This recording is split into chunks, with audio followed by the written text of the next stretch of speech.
Pegang tekad, kuatkan hati, negeri ini memanggilmu kawan. Belajar bergerak berbagi untuk negeri, guru penggerak majukan pendidikan. Guru penggerak menghamba pada murid, kreatif rancang pembelajaran. Hargai potensi, tingkatkan prestasi, lahirkan profil pelajar Pancasila. Belajar, bergerak, berbagi untuk negeri, kita menjalin kolaborasi.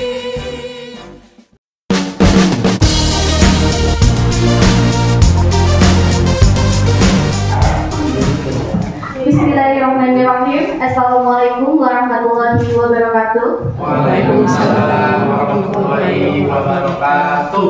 Alhamdulillahillazi wassalatu wassalamu ala rasulillah wa ala alihi wa sahbihi wa ma wala amma ba'du. Yang terhormat Bapak Kepala Sekolah SMA Negeri 1 Cibeber, Bapak Rahmat Haidir, MPD. Yang terhormat Bapak Ibu Wakil Kepala SMA Negeri 1 Cibeber. Yang terhormat Bapak Ibu beserta staf tata usaha SMA Negeri 1 Cibeber dan para peserta webinar sekalian yang saya banggakan. Mari kita limpahkan rasa syukur kita kepada Allah Subhanahu wa Ta'ala karena atas berkat dan rahmatnya kita dapat hadir dalam acara webinar ini. Salawat serta salam mari kita limpahkan kepada Nabi Bana Muhammad, para keluarga, para sahabat dan umatnya hingga akhir zaman. Bapak Ibu yang saya hormati, sebelum kita memulai acara webinar hari ini, mari kita bersama-sama mengucapkan Bismillahirrahmanirrahim. Baiklah, izinkan saya Irawati Syalinda sebagai moderator dalam acara webinar hari ini untuk membacakan sedikit biodata dari narasumber kita hari ini. Narasumber kita hari ini ada dua. Yang pertama yaitu Ibu Munajah. Beliau adalah guru biologi di SMA 1 Cibeber, tempat tanggal lahir Ciherang 5 September 1989. Yang kedua adalah Pak Dimas. Beliau juga merupakan guru biologi, tempat tanggal lahir di Lebak 6 Desember 1987. Baik, sebelum kita ke materi ke-1 yaitu Bu Munajah, kita mendengarkan sedikit arahan terlebih dahulu dari Bapak Kepala Sekolah. Kepada Bapak Rahmat, saya persilakan. Bismillahirrahmanirrahim. Assalamualaikum warahmatullahi wabarakatuh. Waalaikumsalam warahmatullahi wabarakatuh. Allahumma sholli ala sayyidina Muhammad wa ala ali sayyidina Muhammad. Rabbi sholli sadri wa yassir li amri wa hlul 'uqdatam min lisani yafqahu qawli. Yang saya hormati rekan-rekan Wakasek di SMA Negeri 1 Cibeber, yang saya hormati rekan-rekan guru, staf tata usaha, serta para pemirsa yang ada di dunia maya, yang rumahnya masing-masing, di kantor masing-masing. Pertama-tama mari kita panjatkan puji syukur kepada Allah Subhanahu wa Ta'ala atas berkat limpahan karunia-Nya kita masih diberi kesehatan, diberi kesempatan untuk bisa menghirup udara segar dan melakukan aktivitas. Salawat serta salam semoga tetap tercurah pada tujuan alam Nabi besar Muhammad Sallallahu Alaihi Wasallam, pada keluarganya, sahabatnya, dan mudah-mudahan syafaatnya sampai pada kita umatnya sampai zaman. Amin. Bapak Ibu yang saya hormati, mungkin waktu-waktu ini adalah waktu yang enaknya beristirahat, ya. Anak-anak sudah beres melaksanakan sumatif akhirnya, ya. Kita tinggal santai, tapi memang kita perlu ada keberanian gitu ya untuk keluar dari zona nyaman gitu ya.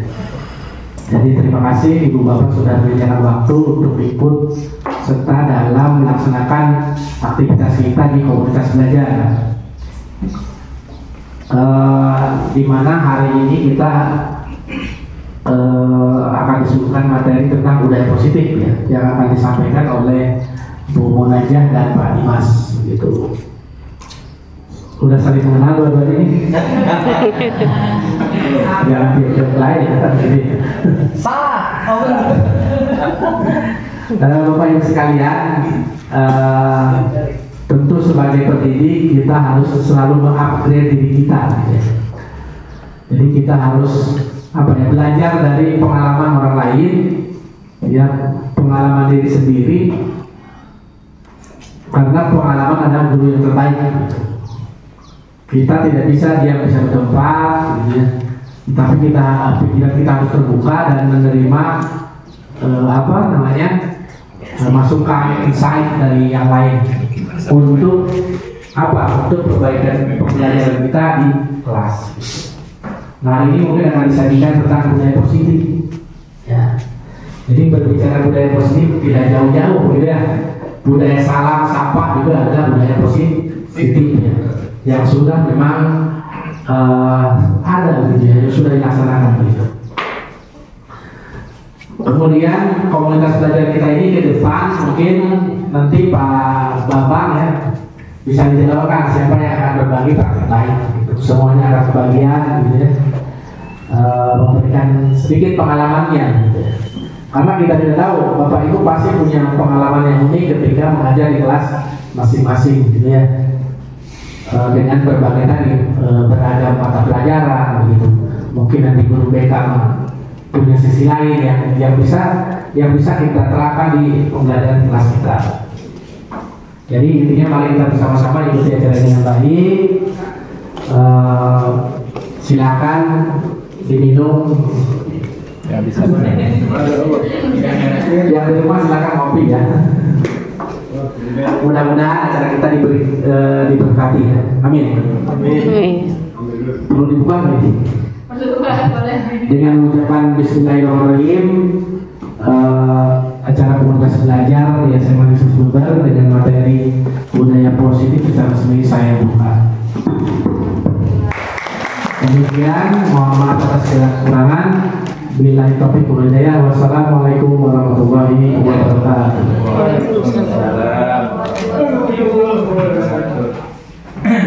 Mari kita perhatikan materi yang akan disampaikan oleh Bapak Dimas Dwi Kurniawan. Kepada Pak Dimas saya persilahkan.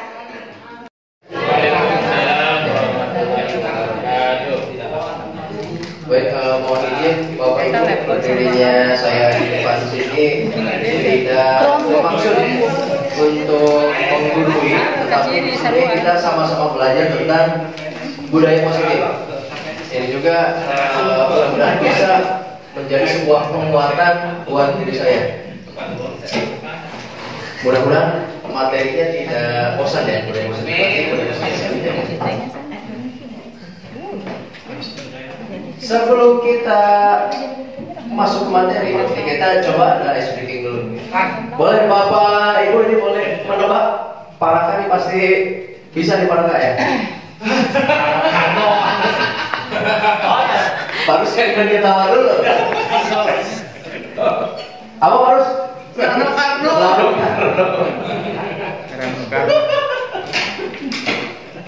Oh, keren juga. Ini salah satu materi yang akan kita pelajari. Penye. Kekinian. Kurang. Ini apa?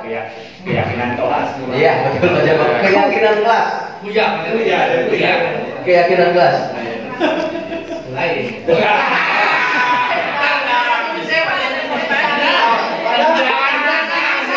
Panda termasuk bully ya? Termasuk bully.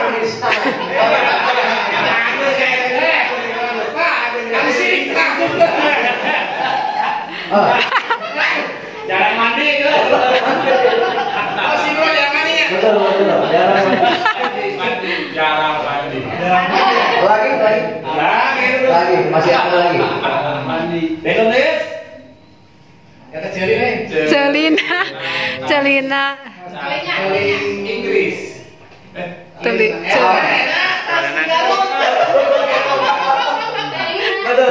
Celina tas 3. Nah, lihat. Awas. Let's go. Dari segi. Nah, awas. Segitiga restitusi. Iya, segitiga restitusi. Resti, Pak. Resti. IPA 3 ya. Oh, pandai itu. Apa deh? Berapa itu sudah tahu? Awas. Ini. Ya, bagus ya.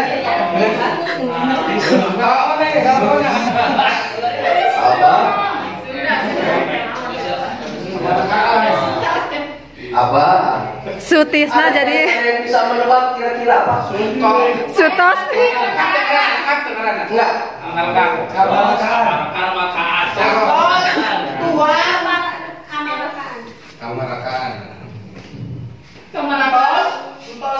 Tuan.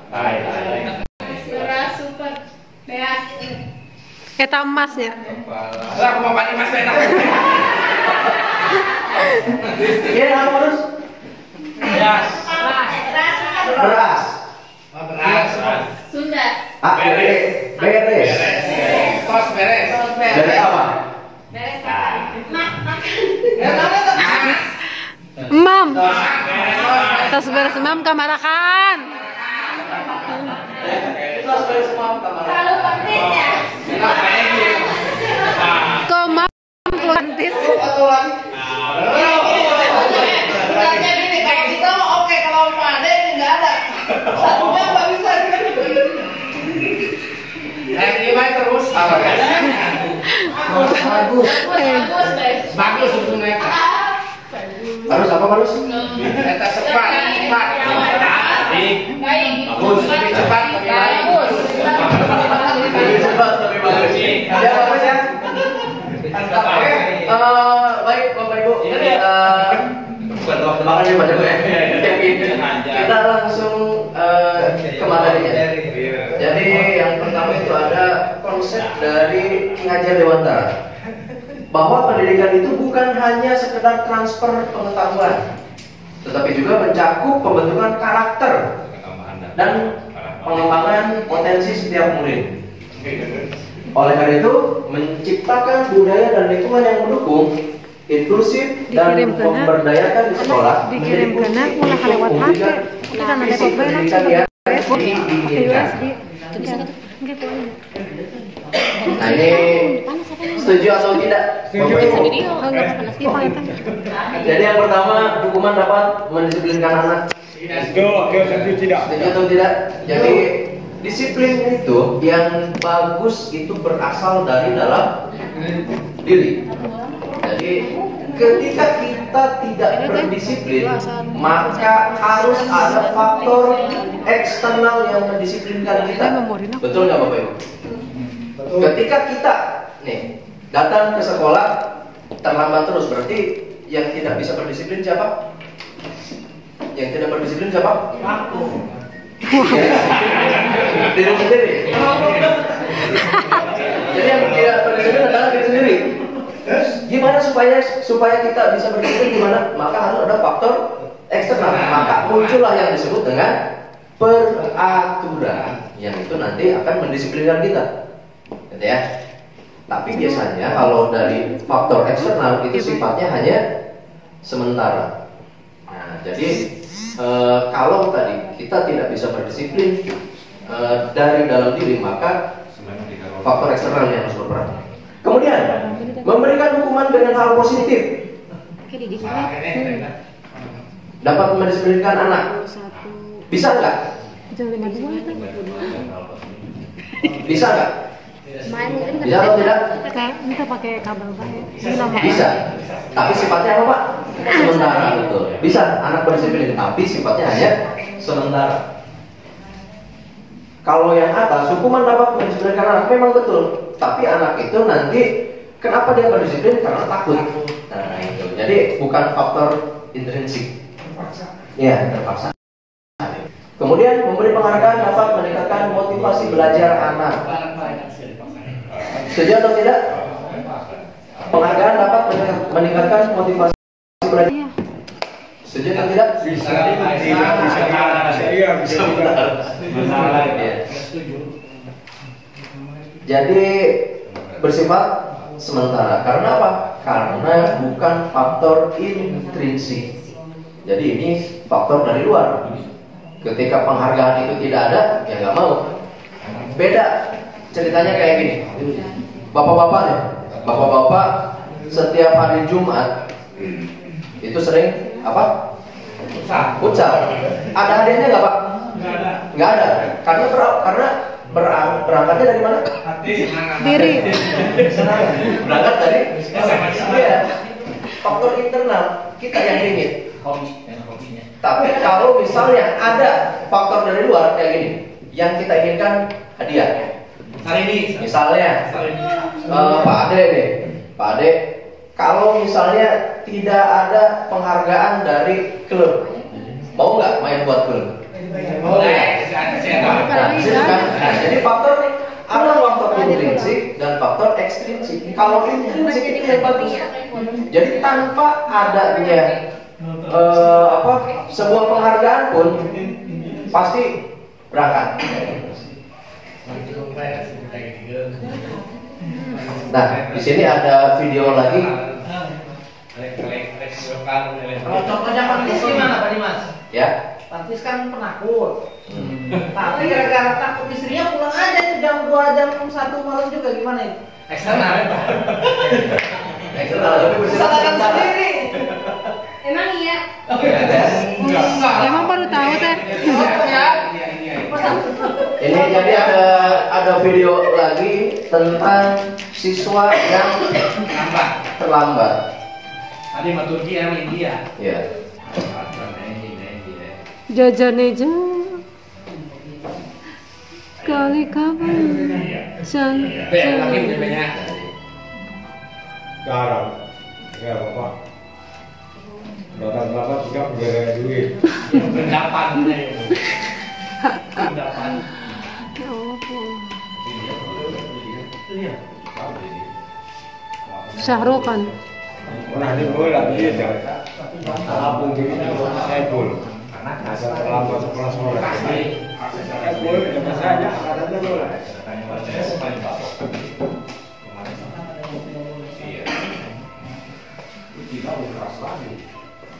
Orang apa? Mesin sepeda apa namanya? Enakan sepeda. Iya, enak kan siap sehari enak banget sih. Ini mungkin dari libur ya? Enggak, tiap hari lah pagi-pagi. Tadi ada bacanya sangat pagi sekali. Jadi sebelum berangkat sekolah, si anak ini ternyata nganterin koran dulu. Oh iya. Kayak gitu. Lapor kolan. Iya pasti kan. Baru lagi, baru lagi.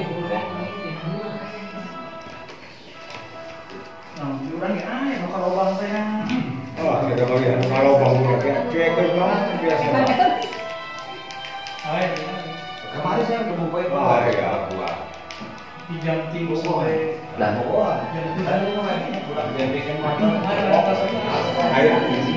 menurut Bapak Ibu, yang harus diperbaiki itu yang mana? Apakah dari perilaku gurunya ataukah anaknya? Yang mana kira-kira menurut Bapak Ibu? Kasih banaknya dulu ya. Kasih banyak.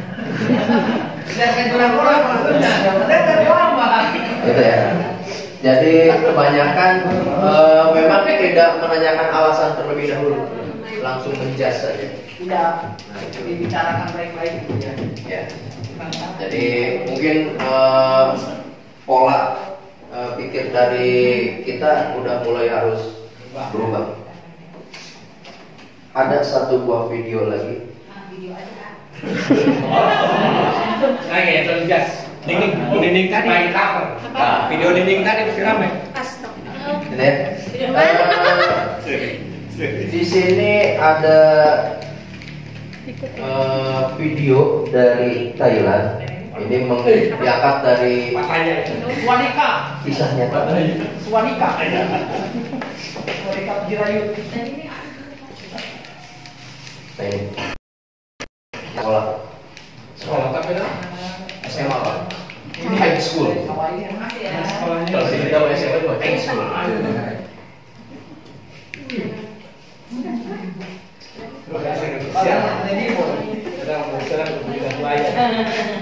Ini di acara perpisahan. Oh, mengganti posisi.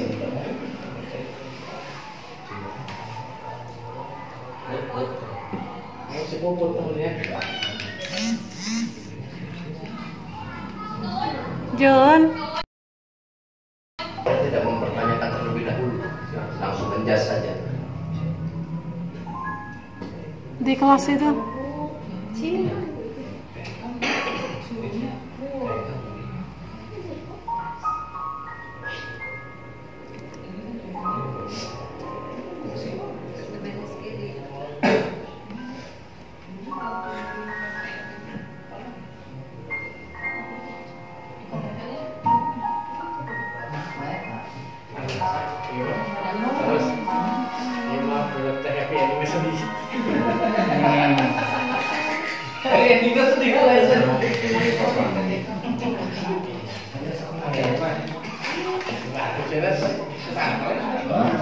Cuman ya kan berbeda dan nyambung. Semua hari.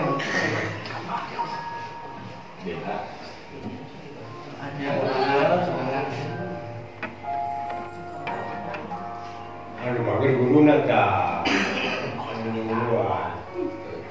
Jadi lingkungannya udah mengkecilkan. Iya, jadi orang mau kecil kak. Itu di kelas yang itu.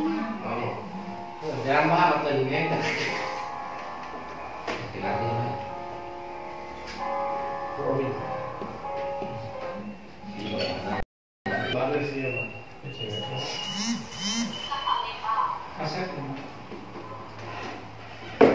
Guru gondrong. Guru seni.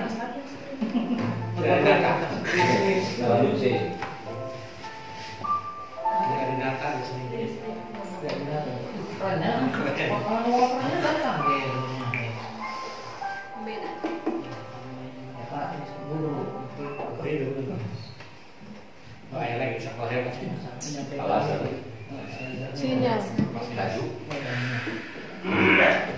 Oh, dilihatkan.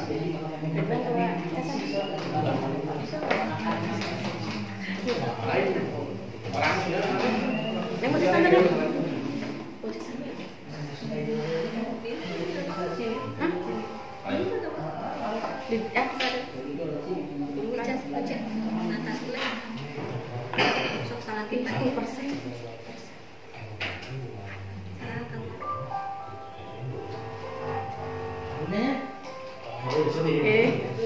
Nah, ini malah pemandian ya. Lu tadi Pak Jokowi.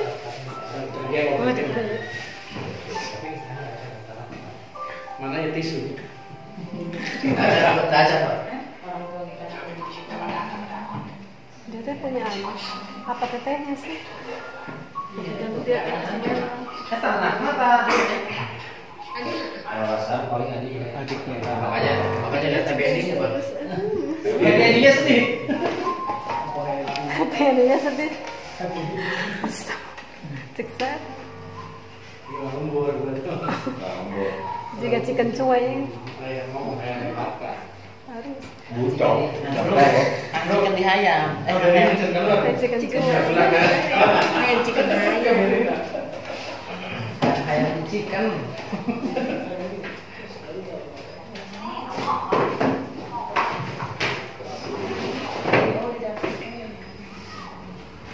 Batu ya, lingkungan Itu definisi orang jahat terlahir dari orang baik yang sakit.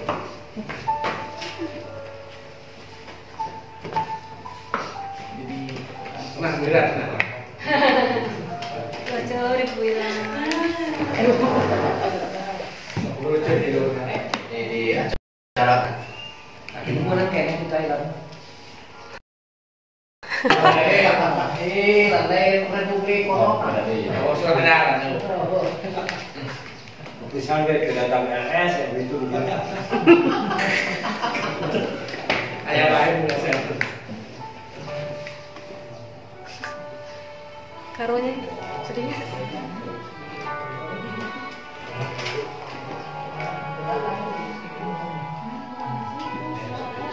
Oh manggi, mana manggi eta teh parus. Iya. Tuh, manggi oro. Mana pikir orang, mana anak karang gitu. Oh, orang Ya Allah, tadi kembali. Yang manusia. Dia lagi buang sampah. Kasih biangnya apa? Tapi kan dia suka beli. Susuan kan gas aja. Lewat. Jadi makan lewat susuan. Lagi susuan. Itu nyawa deh kita hadap. Udah kita mau kenalan penting.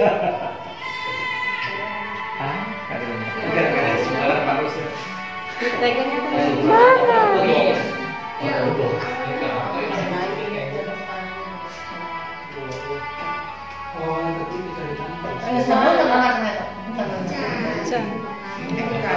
Si Jun, pagi na bulan Juni mana?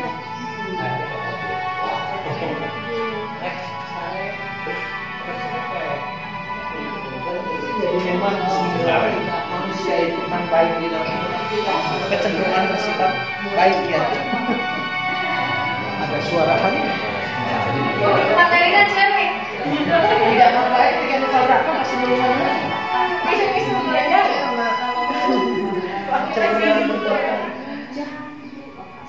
Masih ada cerik. Ya ada Facebook Pak. Kita nanti di voting. Jangan curi putih. Oke, baik pemirsa. Itulah salah satu dampak ketika kita tidak cari kebenarannya kayak gitu. Jadi langsung menjudge saja. Langsung menghakimi. Iya, langsung menghakimi. Kayak gitu.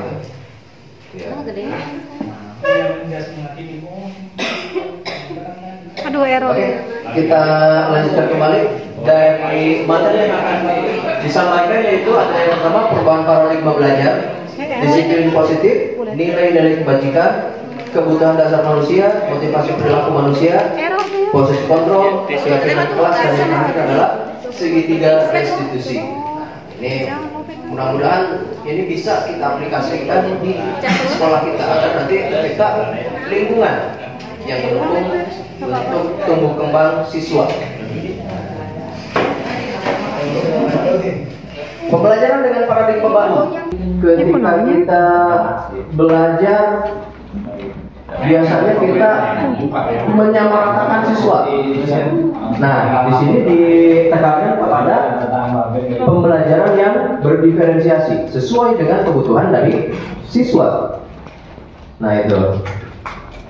Untuk apa? Untuk mewujudkan profil dari pelajar Pancasila yang kita sekarang dikuatkan dengan adanya P5. Jadi P5 itu bukan menekankan pada sebuah hasil. Nah, tapi adalah proses. Jadi, kalaupun nanti hasilnya kita tidak tercapai, tapi ada nilai yang kita usaha untuk dikembangkan. Jadi salah satu profil pelajar Pancasila.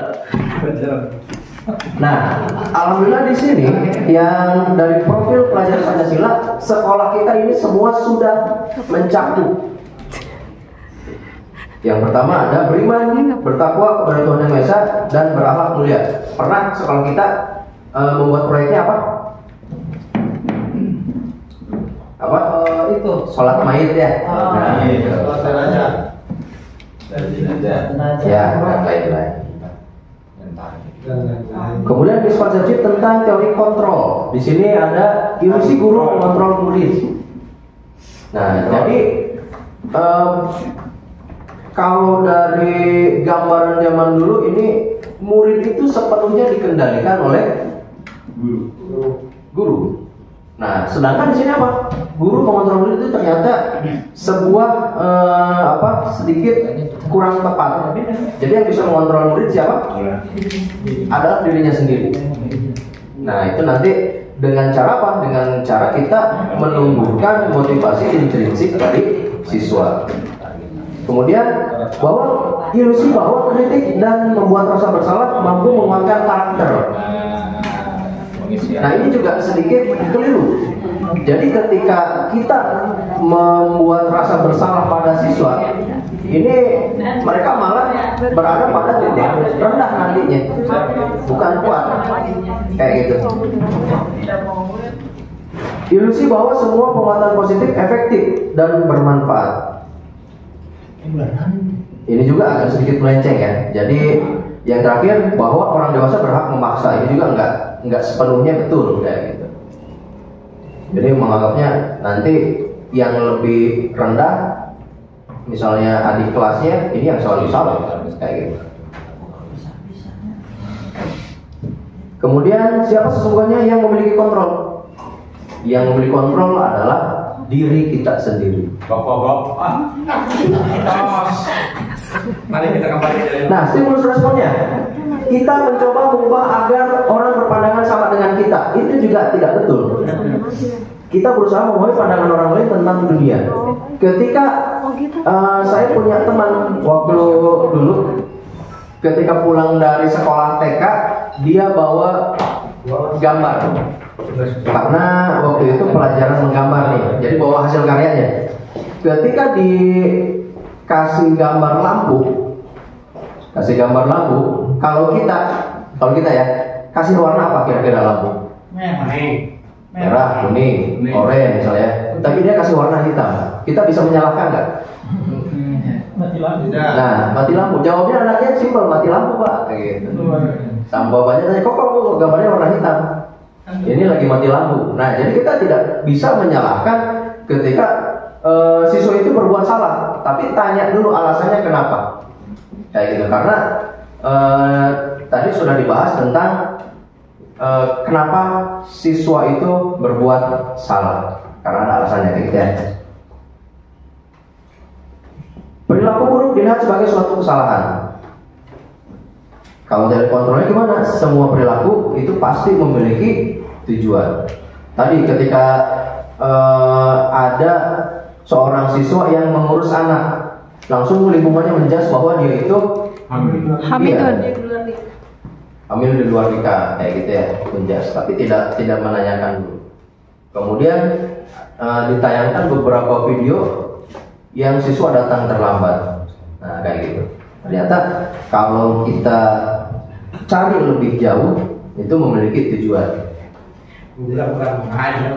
Orang lain bisa mengontrol saya. Yang betul gimana? Yang betul adalah hanya saya yang bisa mengontrol diri saya. Kayak gitu. Kayak tadi, ketika orang lain yang mengontrol kita, itu pasti sifatnya sementara. Karena kita menghindari hukuman, kayak gitu misalnya. Saya bisa mengontrol orang lain. Yang betul adalah saya tidak bisa mengontrol orang lain. Ketika kita di sekolah, kita tidak bisa mengarahkan bahwa siswa itu ketika lulus SMA harus masuk ke jurusan ini atau kuliah di sini atau kerja ini. Tidak bisa. Jadi tugas kita di sini hanya mendukung tumbuh kembang dari siswa sesuai dengan tujuan hidup mereka. Kayak gitu. Kalau tadi disebutkan bahwa ya kita sebagai petani supaya nanti bibitnya itu tumbuh bagus kayak gimana? Kita lingkungannya yang dikendalikan, tapi bukan bibitnya, tapi lingkungannya yang kita kendalikan. Kayak gitu, Pak Egi ya. Nih, kalau masalah perbibitan Pak Egi. Kemudian ada model berpikir win-loss. Yang betul adalah win-win. Jadi win-win. Jadi tidak menang kalah, tapi menang-menang. Ya manusia win-win. Istri baru sanding ya, win. Iya. Harus Kemudian ada disiplin positif. sayang. Disiplin positif ini berasal dari kata disiplina yang artinya belajar. Disiplin positif merupakan salah satu cara penerapan disiplin yang bertujuan untuk menumbuhkan kesadaran serta memberdayakan peserta didik tanpa imbalan, penghargaan atau reward, ancaman atau hukuman. Jadi yang bagus itu ketika disiplin itu kita tidak menakut-nakuti siswa dengan sebuah ancaman dan tidak mendorong siswa dengan sebuah penghargaan. Nah kayak gitu. Jadi supaya muncul dari intrinsik dari siswa itu. Jadi ketika siswa udah mulai berdisiplin yang berasal dari dalam dirinya, motivasi intrinsiknya, ini insya Allah akan berdampak panjang. Kalau misalnya kita iming-iming dengan penghargaan, ketika penghargaannya kita udah tidak ada, maka siswa nggak mau. Iya, kayak tadi ketika bapak-bapak senang futsal hari Jumat tanpa disuruh berangkat, karena yang dikejar bukan reward. Tapi kalau misalnya ribut pasti nanya lah, hadiahnya naon lah, kayak gitu. Gue tanya, Sarimi, Pak Rahmat aja, ayah saya bisa beli, pasti sekali baik dengan Pak Rahmat lah, kayak gitu kan. Jadi ada intrinsik dan ekstrinsik, gitu ya. Dari pulsa aja kan. Kemudian nilai-nilai kebajikan universal. Nilai kebajikan universal itu sifat positif manusia yang merupakan tujuan mulia yang ingin dicapai dari setiap individu. Nilai tersebut bersifat universal dan lintas bahasa, suku, bangsa, agama maupun latar belakang. Kemudian nilai-nilai kebajikan ini yang kita kenal sekarang dengan profil pelajar Pancasila. Nah itu. Jadi profil pelajar Pancasila kemudian di sekolah diaplikasikan dalam wujud T5.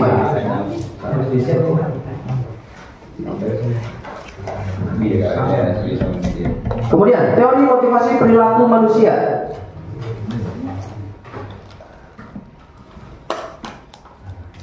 Ketika kita datang ke sekolah tepat waktu, nah ini berada pada titik yang mana? Biru, merah atau kuning? Yang mana? Yang kuning. Yang berarti kalau yang kuning motivasi internal. Tadi yang internal itu akan ada banyak pertimbangan. Kalau misalnya saya datang terlambat nanti anak murid saya gimana? Tadi yang kata Pak Mamang mereka menunggu di kelas Pak ya. Nah itu jadi termasuk dalam menghargai diri itu Pak. Jadi motivasi internal kayak gitu. Untuk mendapatkan imbalan dan ada juga yang untuk menghindari hukuman. Ini biasanya sifatnya sementara. Kalau eksternal itu sementara. Hukuman, konsekuensi dan restitusi. Bedanya kalau hukuman itu bentuk sanksi yang diberikan sebagai akibat langsung dari tindakan melanggar hukum atau aturan. Ini biasanya sifatnya negatif.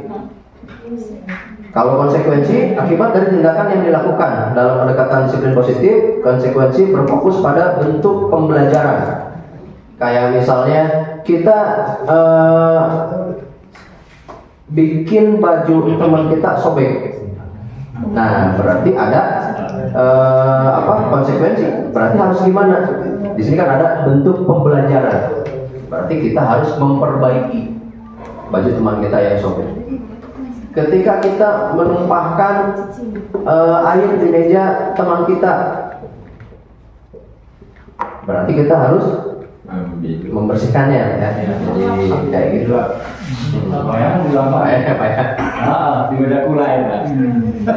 Kemudian kalau restitusi, itu menciptakan kondisi bagi murid untuk memperbaiki kesalahan mereka, sehingga mereka bisa kembali kepada kelompok mereka dengan karakter yang lebih kuat.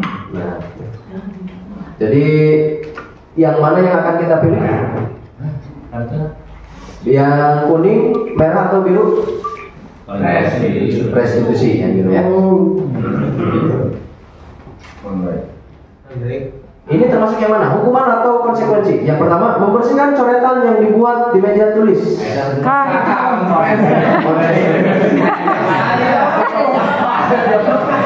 Konsekuensi. Berarti kalau ada yang nyoret-nyoret tembok, Tapi pelakunya itu Pak ya, yang melakukan. Iya. Bukan siswa lain ya. bukan yang lain Pak. Menggantikan kertas teman yang telah dicoret-coret. Apa supaya beres? Berdiri di depan kelas sambil mengangkat kaki. Hukuman. Saya Kehilangan 10 menit jam istirahat untuk mengerjakan tugas karena terlambat datang dan tertinggal pelajaran selama 10 menit. Hukuman. Boleh. Nah, Ini kenapa warnanya kayak gini? yang mana? Kameranya. Konsekuensi. Konsekuensi. Karena kita telat 10 menit berarti kita akan kehilangan 10 menit. Nah, ya. Jika iPhone kan dari ya pengaturan. Perbedaan hukuman, konsekuensi, dan restitusi. Kalau hukuman nanti akan menciptakan identitas yang gagal, sedangkan konsekuensi dan restitusi di sini akan Jadi menyebabkan identitas yang sukses. Nah itu. Kalau hukuman itu sesuatu yang menyakitkan harus terjadi. Kalau konsekuensi sesuatu harus terjadi. Tuh. Nah, kita apa? Kita membersihkan tadi, misalnya tumpahan minuman di meja teman kita. Gara-gara apa? Kenapa bisa terjadi kayak gitu? Karena tadi kita telah menumpahkan. Kalau restitusi ini merupakan suatu pilihan. Kemudian hukuman, tidak nyaman untuk murid atau anak untuk jangka waktu yang sangat panjang. Biasanya ketika kita menghukum siswa itu bakal ingat sampai tua. Bagelak mah. Kayak gitu. Digencet ke meja. Iya. Kurang dicewek, ingat aja dia sampai tua. Kayak gitu. Kalau yang konsekuensi ini jangka waktu yang pendek. Misalnya makan kuaci di kelas, berarti mereka harus membersihkan. Itu biasanya sekretariat gitu Pak. 10 tahun 20 tahun yang mana aja gitu. Kalau restitusi, karena kita ini melalui pendekatan dengan siswa, ini pasti akan jangka panjang kayak gitu. Kemudian kalau yang hukuman, korban mendapatkan keadilan. Nah, kalau yang konsekuensi, korban ini bisa diabaikan. Kalau restitusi, korban mendapatkan ganti. Ya, kalau hukuman kayak gitu kan ya? Korban mendapatkan keadilan. Masih. Oh iya. Ya, gitu ya. Kalau hukuman, murid atau anak akan tersakiti. Push up kayak gitu. Kalau konsekuensi, murid atau anak dibuat tidak nyaman. Tapi tadi sifatnya sementara. Kalau yang restitusi, ini murid atau anak mendapatkan penguatan. Yang hukuman itu akan membentuk perilaku yang pasif atau agresif meningkat. Nah, biasanya berontak, dendam kayak gitu. Kemudian kalau konsekuensi, penguatan hanya bertahan dalam jangka waktu yang pendek. Ya tadi coba bebersih, udah bebersih ini biasanya selesai. Kemudian kalau yang restitusi, ini masalah akan terpecahkan. Kalau yang hukuman, murid atau anak belajar menyembunyikan kesalahan karena ada hukuman. Ya, menciptakan siswa itu tidak jujur. Berarti kalau tidak jujur akan membentuk ketidakjujuran berikutnya. Karena untuk menutupi kesalahan-kesalahan. Kalau yang konsekuensi, murid belajar taat pada peraturan. Kalau yang restitusi, ini murid atau anak belajar memecahkan masalah. Nah, kemudian ada keyakinan kelas.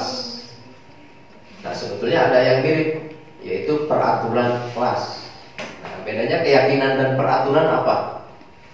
yang lebih mengena itu keyakinan atau peraturan? Keyakinan. Kalau peraturan dan keyakinan, berarti kalau keyakinan kelas ini bisa dibentuk dari peraturan tidak? Bisa ya. Nah, bedanya keyakinan ini diusahakan ketika membuat kita tidak menciptakan kalimat yang negatif. Selalu ini kita ciptakan atau kita buat dalam kalimat yang positif. Jadi kalau ada peraturan kelas, tidak datang terlambat, itu kalimat positif atau negatif? Negatif. Tapi kalau kita rubah jadi keyakinan kelas karena yang kita ingin munculkan, nanti ada nilai gitu. Berarti kita rubah jadi apa? Nah, datang tepat waktu atau datang lebih awal, jadi kalimatnya lebih positif kayak gitu. Kira-kira ada lagi yang bisa mencontohkan keyakinan kelas? Berarti harus menggunakan tadi ya kalimat positif. Kalau tidak mencontek harus gimana? Keyakinan kelasnya? Saya diri sendiri. Bagi orang yang percaya, Karena keyakinan. Tapi di kelas biasanya 100% emang Islam kan keyakinannya. Gitu ya. Jujur ya. Kalau misalnya kan di kita ini biasanya anak-anak masih ada yang menyebut nama temannya dengan nama orang tua. Nah, kalau kita buat peraturan kelas misalnya tidak menyebut nama teman dengan nama orang tuanya, gitu, menggunakan nama orang tuanya. Berarti kalau kita buat keyakinannya kayak gimana? Sebaiknya memanggil teman dengan namanya sendiri. Saling menghargai. Sebenarnya boleh manggil nama orang tua tapi harus ada awalnya, misalkan apa anaknya gitu kan, anaknya Muhammad gitu ya. Misalkan si Esen, anaknya Malaka gitu. Boleh. Bisa. Joni, Harusnya Joni. Itu emang dari Nah, gitu ya. Dan ini masih bisa ditemukan ini di lingkungan sekolah gitu. Iya, karena Ya. kalau di budaya Arab itu sebenarnya tidak menyebut nama justru ya. Mereka itu menyebutnya nama bapaknya sebagai penghormatan. Iya. Tapi ada depannya itu kan anaknya siapa Iya, gitu gitu. ya. Julukannya biasanya gitu. Ya, anak yang sandi gitu.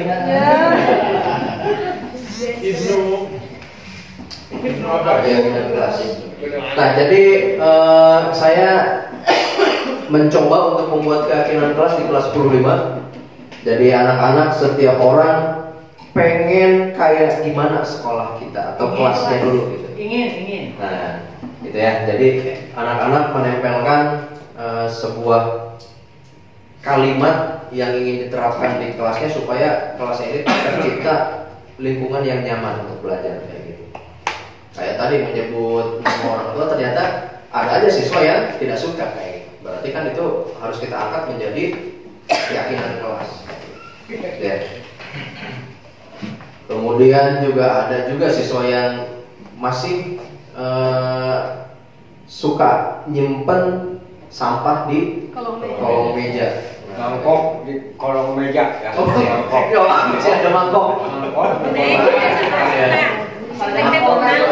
Dan karena siswa itu mungkin udah menganggap bahwa kelas itu adalah rumah mereka, itu buku juga ditaruhnya di kolong meja. Gitu. Ada bagus di kolong meja. Nah, jadi kenapa tidak peraturan kelas saja? Dan kenapa harus keyakinan kelas? Karena untuk mendukung motivasi intrinsik. Karena dari kata peraturan, kalau peraturan kan biasanya kita kayak terpaksa kayak gitu karena ada aturan. Tapi kalau udah keyakinan, berarti ini kita berusaha untuk mengangkat intrinsik dari kesadaran siswa itu kayak gitu.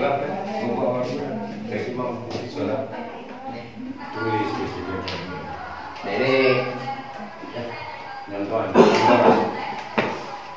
ada beberapa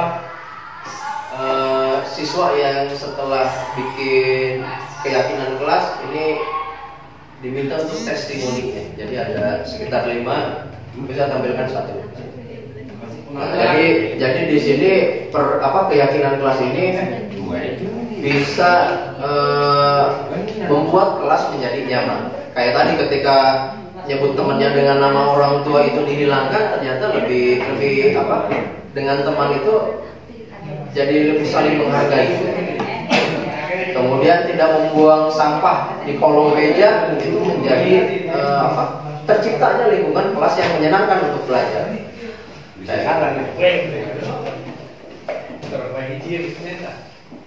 Nah, di sini. Jadi awalnya dari peraturan kelas yang skopnya lebih kecil. Nah, ini nanti diharapkan bisa membentuk keyakinan kelas. Dengan terwujudnya keyakinan kelas, setiap kelas punya keyakinan kelas, nanti akan terciptanya lingkungan yang positif. Setelah terwujudnya lingkungan yang positif, maka akan terciptanya budaya positif. Mudah-mudahan kita ini bisa konsisten. Amin. Kebutuhan dasar manusia ini adalah segala sesuatu yang dilakukan untuk mendapatkan apa yang diinginkan. Nah, tadi salah satunya dari video itu, kenapa siswa itu membuat kesalahan-kesalahan. Ini yang harus kita lakukan adalah pendekatan dengan siswa. Nah, kayak gitu. Jadi tidak langsung menjudge bahwa kamu itu salah. Nah, kayak gitu. Tapi harus diajak ngobrol dulu. 5 kebutuhan dasar manusia. Yang pertama, kebutuhan untuk bertahan hidup, survival. Cinta dan kasih sayang, kebebasan, kesenangan, kekuasaan. Dan biasanya kalau ada kebutuhan dasar dari siswa yang tidak terpenuhi, nah ini mereka akan kumaha supaya mereka itu mendapatkan. Nah, jadi ada beberapa siswa yang sukanya dia itu keluar kelas, gitu, belajar juga tidak semangat. Tapi ketika dikasih atau diberikan misalnya tanggung jawab, kamu jadi anggota GDS, ya, kayak gitu. Jadi siswa itu mulai, oh iya saya ternyata diperhatikan juga oleh guru. Nah, kayak gitu. Kemudian ketika siswa diberi tanggung jawab untuk mengkoordinir teman-temannya, padahal ini siswa kita ketahui kedisiplinannya ini kurang di bawah teman-temannya. Tapi ketika diberikan tanggung jawab untuk mengkoordinir teman-temannya satu angkatan, misalnya membuat acara perpisahan itu ya. Nah, ini mereka ternyata antusias kayak gitu. Jadi ada kebutuhan dasar yang tidak terpenuhi kayak gitu. 5 posisi kontrol. Nah, tadi ada disebutkan ada di mana itu posisinya penghukum, pembuat rasa bersalah, ada teman, pemantau, dan manajer. Di sini yang diharapkan posisi kontrol itu kita sebagai guru ada di manajer atau minimalnya di pemantau. Nah, jadi pemantau nanti bisa menggiring siswa supaya dia memperhatikan lagi peraturan-peraturan kayak gitu. Kalau penghukum tadi udah pasti ya, jadi siswa itu biasanya endam. Kalau di video tadi kita lihat bahwa lingkungannya langsung menjudge temannya dia negatif kayak gitu. Atau siswa datang terlambat langsung dicepret pakai penggaris tangannya. Jadi nggak ditanya dulu. Itu ada di posisi penghukum. Kalau membuat rasa bersalah, ini kira-kira posisi di sini bagus atau tidak? Tidak. Terus tidak bagus. Jadi nanti biasanya akan membuat mental dari siswa itu down. Karena dia salah banyak kayak gitu. Salah gitu salah kayak gitu. Kalau sebagai teman teman tapi ke Surabaya. Nah, jadi kalau ada di posisi teman juga ini kurang bagus. Karena nanti ya bisa kayak gitu, kemudian dia tidak percaya diri. Biasanya ketergantungan kalau dengan teman.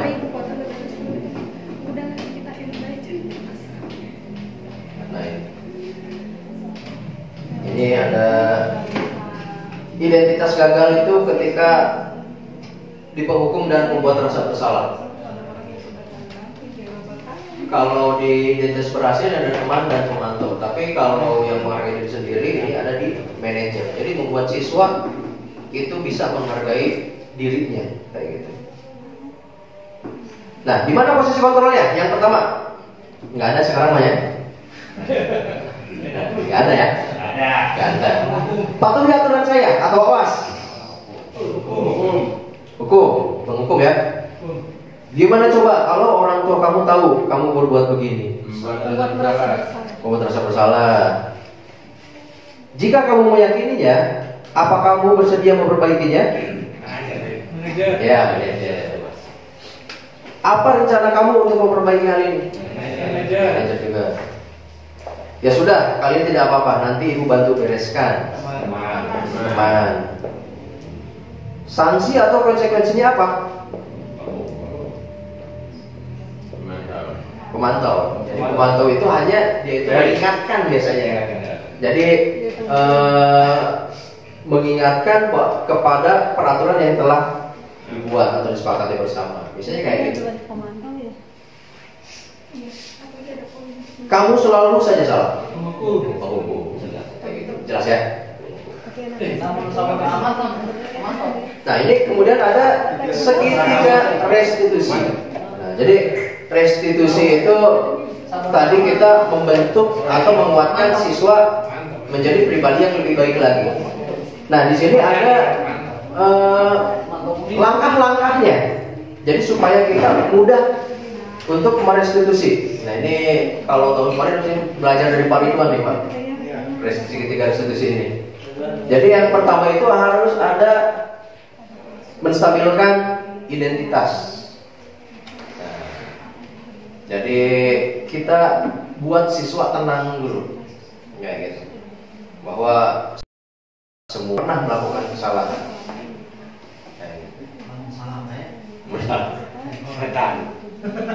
Kemudian ada validasi tindakan yang salah.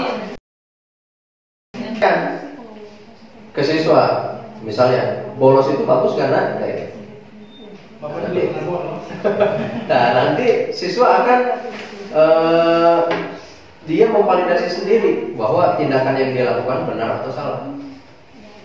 Kemudian yang terakhir adalah menanyakan keyakinan.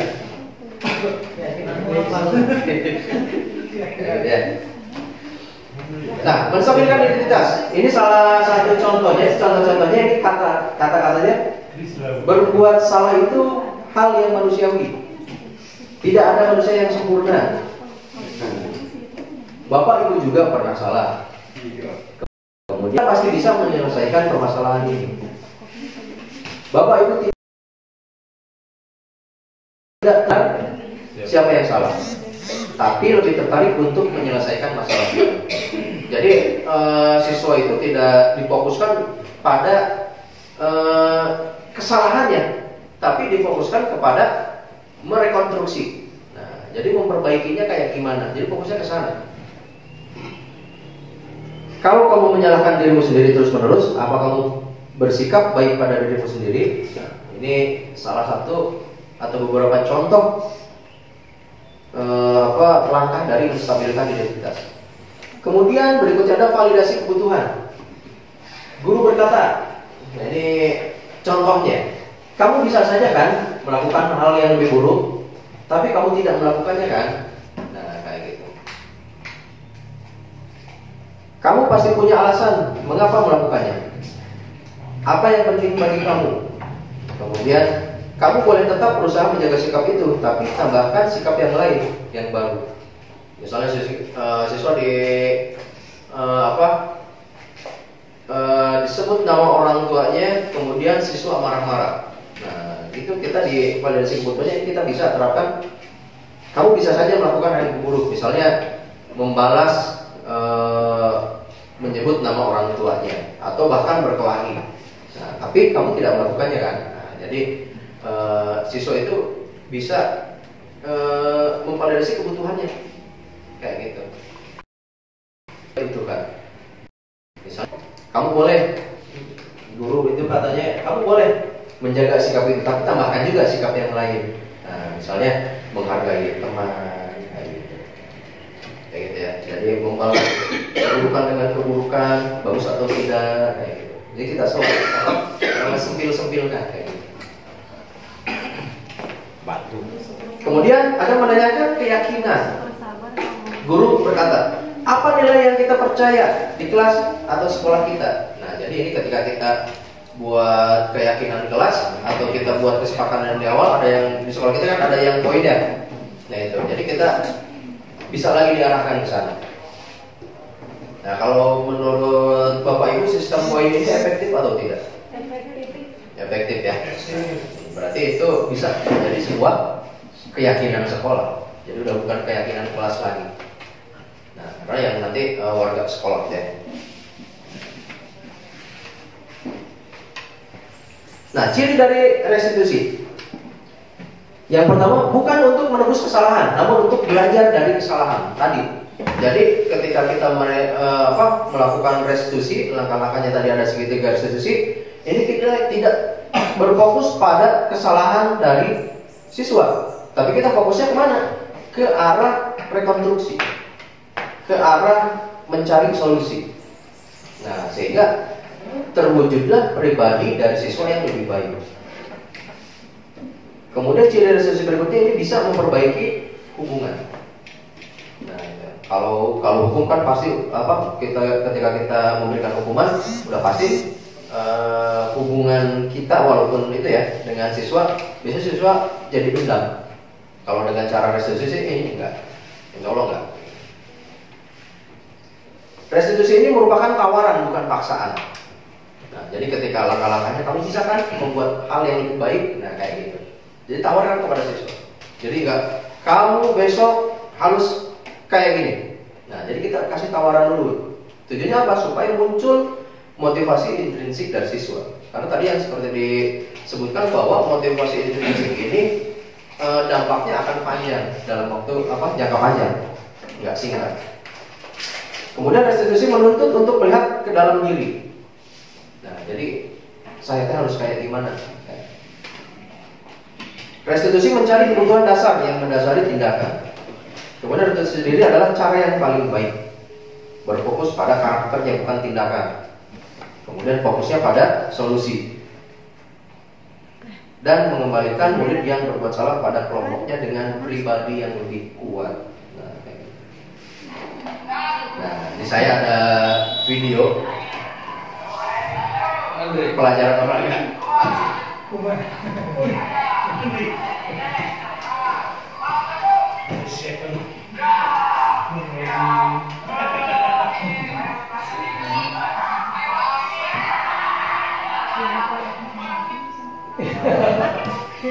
Jadi nyata ya.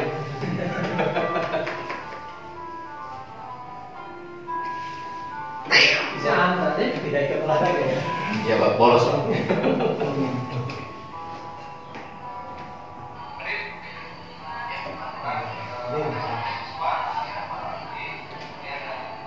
Di balatak. Gudang. Kita di gudang tuh.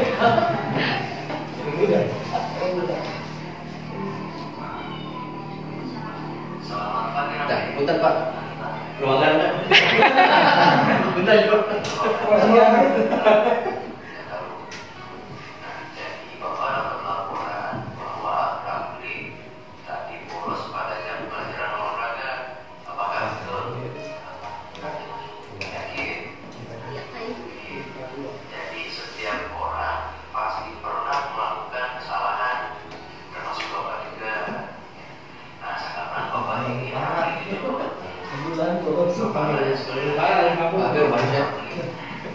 Gak percaya ya. Sakit. Bayi.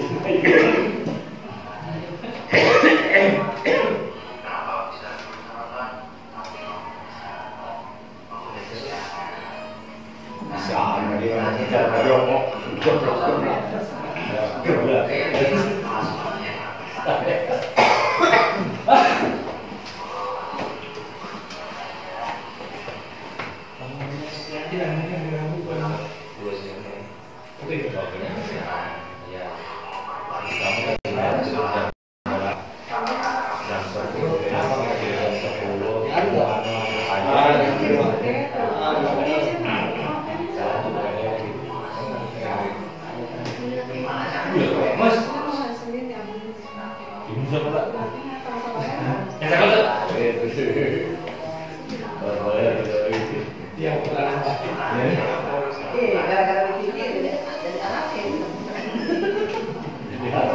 Jadi aroma ya udah ke. Mulai dipanggil. Harus jalan gitu kan? Jalan gitu. Dong, kamu gitu kan? Mas kesini poe, poe kita dulu ya. Alun-alun.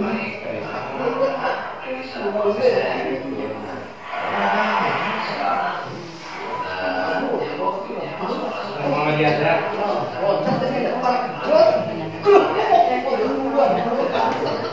Kalau kamu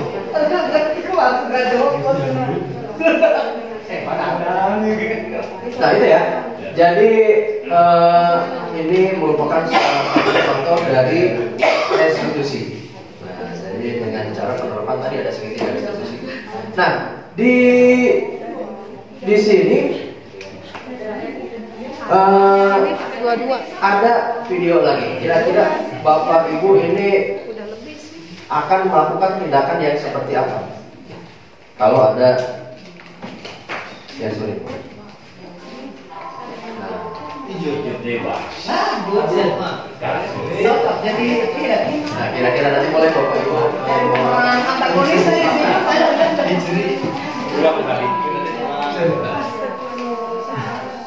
oh kebukan nih yang paling jaya Jadi baru nyaman.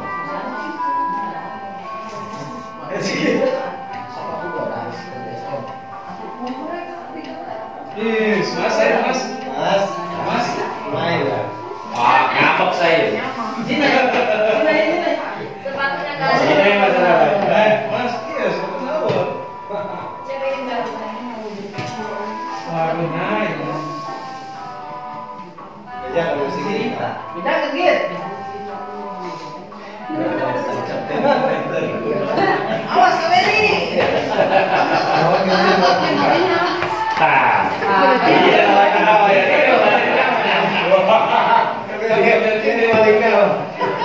Tapi terus sih IB kenal.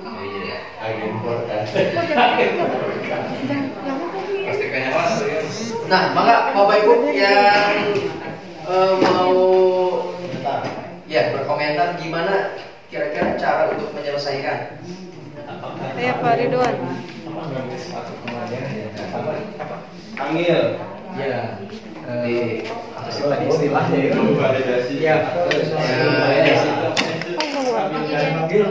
identitas, stabilkan. Kira-kira untuk menstabilkan identitas itu kalimat apa Pak? Yang akan dilontarkan ke anak?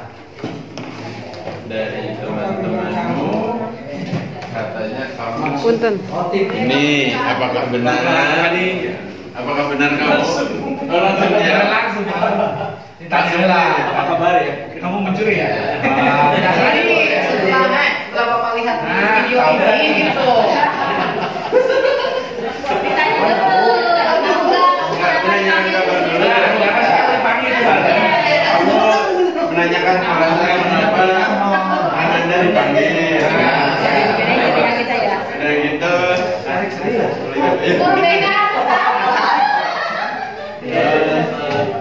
temannya hilang mungkin Kamu tahu nggak kemarin ada yang hilang sebetulnya? Bapak nuduh saya ya. Bapak pintar ini kalau kayak gini. Identitas dulu ya.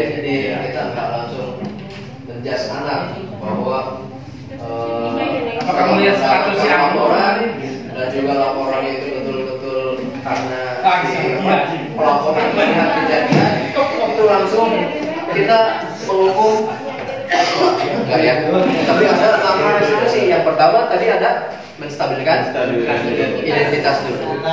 Jadi kita bawa suasana supaya siswa itu bisa nyaman. Ya, bisa nyaman dan dia itu bisa mengakui bahwa apa yang dia lakukan itu kayak gitu ya, menstabilkan identitas. Jadi setiap orang itu pernah melakukan kesalahan, tapi bagaimana cara kita untuk bertanggung jawab terhadap apa yang telah kita perbuat. Kayak gitu. Jadi siswa itu diajak ngobrol dulu. Setelah menstabilkan identitas ada validasi ya tindakan yang salah. Nah, baru kita ke tadi perbuatannya.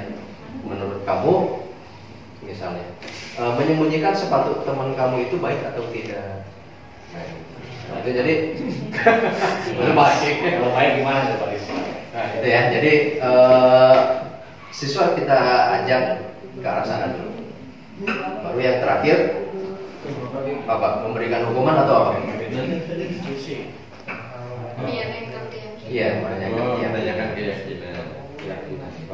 Bisa kita misalnya ajak ngobrol sampai ke cita-cita anak kayak gitu. Misalnya kamu cita-citanya jadi apa?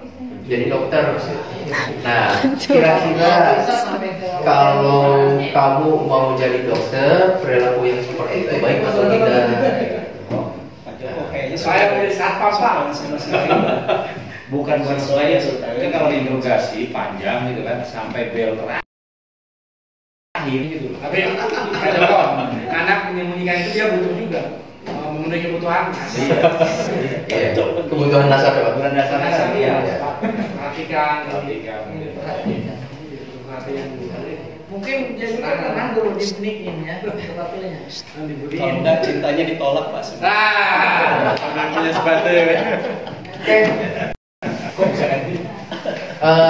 Yang disampaikan mungkin masih banyak kekurangannya dan saya juga membutuhkan masukan-masukan dari Bapak Ibu dan juga motivasinya supaya mudah-mudahan bisa konsisten menerapkan budaya positif di sekolah kita. Nah, sebelum diakhiri mungkin kalau ada yang mau didiskusikan tadi Pak itu katanya boleh. Pendang mau tanya katanya Pak. Bentar ya. Pendang bisa. Astagfirullahaladzim. Katanya pendang mau tanya saya. Termasuk boleh Pak itu Pak. Pendangan bisa Pak ya. Boleh. Kalau ada yang mau ditanyakan Bapak Ibu. Bebe. Semangga Bapak Ibu mungkin ada yang belum paham mengenai materi yang disampaikan oleh Pak Dimas. Sebenarnya kalau misalkan dilihat dari budaya positif itu bisa juga ke guru BK kayak gitu dalam penanganan siswa. Oh, Pak Joko lagi, kayaknya Pak Joko, mangga dipersilahkan. Tapi orang guru itu kan sebagai penghukum sampai manajer ya. Manajer ya. Ya kadang-kadang jadi bingung. Saya itu jadi apa? Jadi manajer harusnya gitu ya. Iya kan? Iya. Ya menurut Bapak ada masukan yang kira-kira kita harus di mana ya? Apakah jadi guru itu digugu dan ditiru apa sebagai manajer atau pelatih gitu ya? Atau pelatih gitu, atau mantau gitu. Karena teknik. Akhirnya saya amati sama itu lainnya punten gitu. Mungkin bahasanya jadi guru itu lebay, belum tegas bro. Ini kalau sedangkan marwahnya itu guru itu harus memang punya yang mantap gitu. Memang harus digugu dan ditiru itu. Insya Allah kalau misalnya kita jadi guru yang ideal sih pasti guru mengikuti. Menurut saya gitu. Yang ideal. Ada kalau menurut pandangan Pak Dimas mungkin kita sharing aja Pak. Ya, siapa produk zaman dulu kolonial Pak ya. Ya, betul sekali. Jadi sebetulnya acara ini disponsori oleh tiga ini ya. Tiga event yang diawali oleh Unira. Sebetulnya ketika itu kita mau di satu hari kan Jumat, tapi kalau satu materi itu 1 jam lebih kayaknya nggak keburu gitu. Jadi kita dibagi waktunya ya. Nah, tadi sebetulnya kan perubahan filosofi dari pendidikan ketika kita di zaman kolonial, kemudian harus ada perubahan sampai sekarang yang kita buat atau kita jalankan, yaitu pembelajaran yang berdiferensiasi, Pak ya. Jadi yang awalnya kalau yang di kolonial itu siswa itu hanya diajarkan membaca, kemudian belajar, bukan belajar, membaca, menulis, dan yang terakhir ketika dia misalnya mau jadi pekerja. Ya, dan tidak bisa semua rakyat Indonesia itu bisa merasakan pendidikan. Maka muncullah Ki Hajar Dewantara. Ya, jadi Ki Hajar Dewantara itu yang nantinya menciptakan atau membuat Tamsis yang bisa seluruh rakyat Indonesia itu merasakan pendidikan. Kalau dulu kan hanya kaum tertentu aja yang bisa ya ketika zaman kolonial. Nah, kemudian sekarang ada yang pembelajaran berdiferensiasi. Jadi mengolah itu nanti kita yang mengarahkan dan menciptakan lingkungan belajar sesuai yang mendukung tadi. Nah, jadi posisi dari guru. Nah, ini di sini. Jadi memang ketika kita hanya memaksakan, nah ini jadi kayaknya nggak kurang pas gitu. Misalnya ketika siswa kita merangkum dari segala kebutuhan siswa, misalnya siswa yang ini tipe belajarnya auditori, kemudian yang ini beda lagi. Ketika kita mau menghimpun itu semua, berarti tugas dari kita bakal bertambah gitu. Yang tadi kita nggak bisa keras kepada siswa gitu, jadi agak sedikit kayak gitu. Jadi kita nanti yang jadi repot betul memang. Ketika kita menghimpun itu semua, berarti kita harus siap.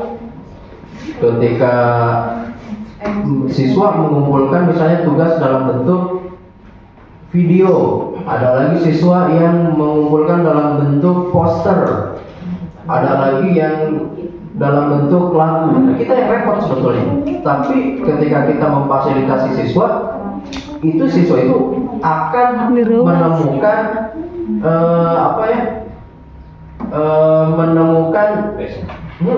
kayak gitu, menemukan gaya-gayanya gitu. Jadi belajar jadi masuk ke dalam diri kita sesuai dengan gayanya, sesuai dengan minatnya. Ketika tadi siswa juga mau melanjutkan, jadi kita nggak bisa memaksakan kamu harus ngambil kedokteran atau kamu harus ngambil komputer. Ngambil komputer iya boleh Pak ya. Iya, nanti dihukum itu jadi nggak boleh. Nah kayak gitu. Nah, jadi tugas kita hanya menciptakan lingkungan yang mendukung siswa itu menuju ke arah sana gitu. Dan memang jadinya tadi ada sedikit lumayan ya, kayak gitu. Urusan kita yang mau urusan. Nah itu berjalan. Artinya gini Pak Joko, kita itu berusaha, ya, gitu. Karena kan zamannya berbeda. Walaupun sebenarnya yang namanya Ki Hajar Dewantara sudah mulai dari dulu ya. Iya Pak. Cuman dalam pelaksanaannya ternyata mengalami gradasi. Iya, pengikisan. Kita berusaha mencoba untuk mengembalikan itu, gitu ya, nilai-nilai yang telah diperkatakan oleh Ki Hajar. Tugas kita supaya itu tentu saja.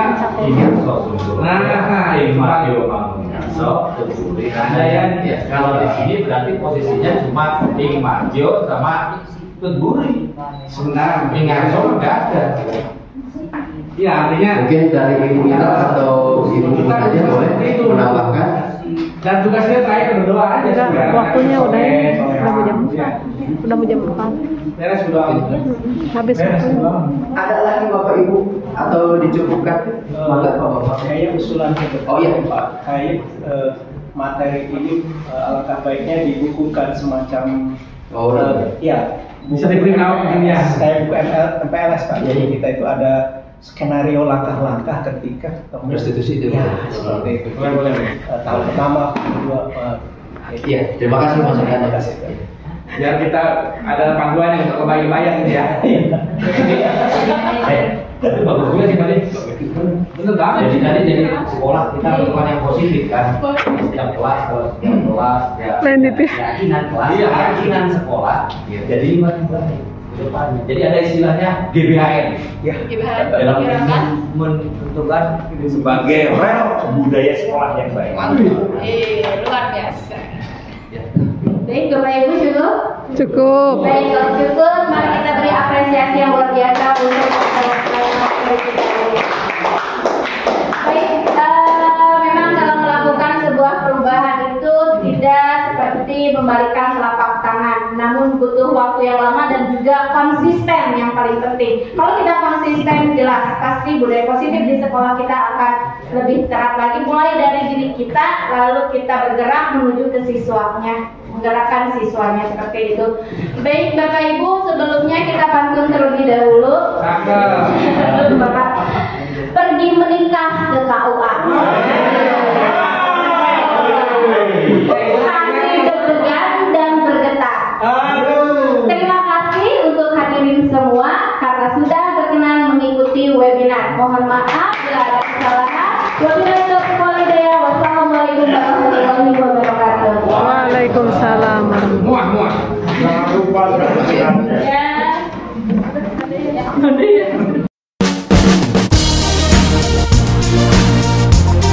Assalamualaikum warahmatullahi wabarakatuh. Waalaikumsalam warahmatullahi wabarakatuh. Pada kesempatan kali ini kita akan membentuk atau membuat meyakinkan kelas. Kalian tahu kesepakatan kelas? Tahu atau tidak? Tahu enggak? Tahu. Meyakinkan itu aturan. Nah, jadi meyakinkan itu mirip dengan peraturan kelas. Bedanya apa? Kalau peraturan itu kan kayak dilarang, nah, kayak gitu ya. Nah, kalau meyakinkan itu apa? Jadi meyakinkan itu nanti akan lebih meyakinkan kepada kita, mirip dengan peraturan kelas sebetulnya. Nah, tapi kalau dalam meyakinkan kelas kita akan menghindari kalimat negatif. Misalnya, dilarang mencontek. Nah, itu ya. Kalau dilarang berarti kalimat positif atau negatif? Negatif. Nah, dalam meyakinkan kelas itu tidak ada kalimat negatif. Nah, itu ya. Misalnya kita ganti dengan apa? Misalnya berbudaya jujur di dalam kelas. Nah, kayak gitu. Ya. Kemudian apalagi kira-kira peraturan kelas. Nah, yang nanti kita akan menjadi kesepakatan kelas. Apa contohnya? Biar kelas kita bersih, sebenarnya kita harus apa? Berarti pikir. Misalnya tidak membuang sampah sembarangan. Positif atau negatif kalimatnya? Negatif, kan tidak ya. Berarti kalau diganti dengan positif itu apa? Contohnya kayak gimana kira-kira? Buanglah sampah pada tempatnya. Atau menjaga kebersihan kelas, kayak gitu ya. Nah, nanti saya di sini ada kertas yang nanti kalian isi satu orang satu. Ya, setelah kalian tuliskan, nanti ditempel di sini di depan. Nah, oke, sip.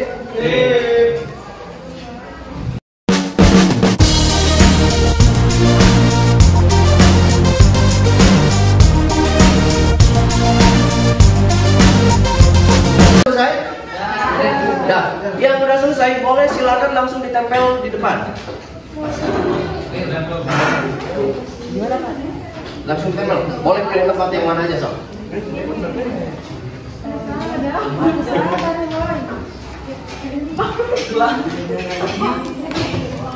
Dari pelan.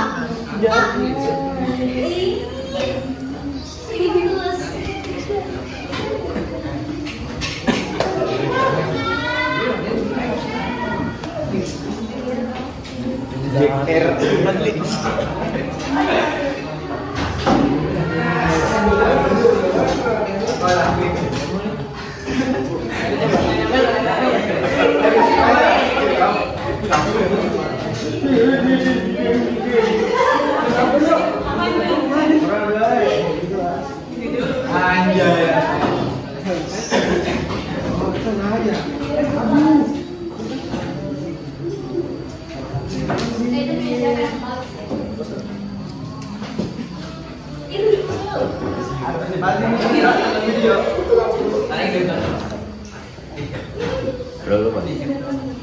Oke, udah selesai ya. Nah, sekarang kita udah punya banyak aspirasi dari teman-teman kita yang nantinya kita akan rangkum menjadi sebuah keyakinan kelas kita, dan mudah-mudahan ini bisa kita terapkan ya. Nah, ada yang menuliskan disiplin waktu, kemudian kita harus melaksanakan sholat ketika sudah waktunya, empati terhadap sesama teman, melaksanakan piket dengan baik, memaafkan satu sama lain, ya, menjaga kebersihan kelas, tepat waktu, harus akur, wajib menjalankan piket, cintai kebersihan, datang sekolah tepat waktu, menolong sesama, membuang sampah pada tempatnya. Nah, ini nanti kita akan rangkum menjadi sebuah keyakinan kelas, ya. Nah, sekarang di sini nanti kalian tuliskan kesepakatan bahwa kita telah membuat keyakinan kelas, ya. Nanti ke depan kemudian tanda tangani nama, kemudian tanda tangan. Oke? Sip.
Nama saya Bapak dari kelas 5.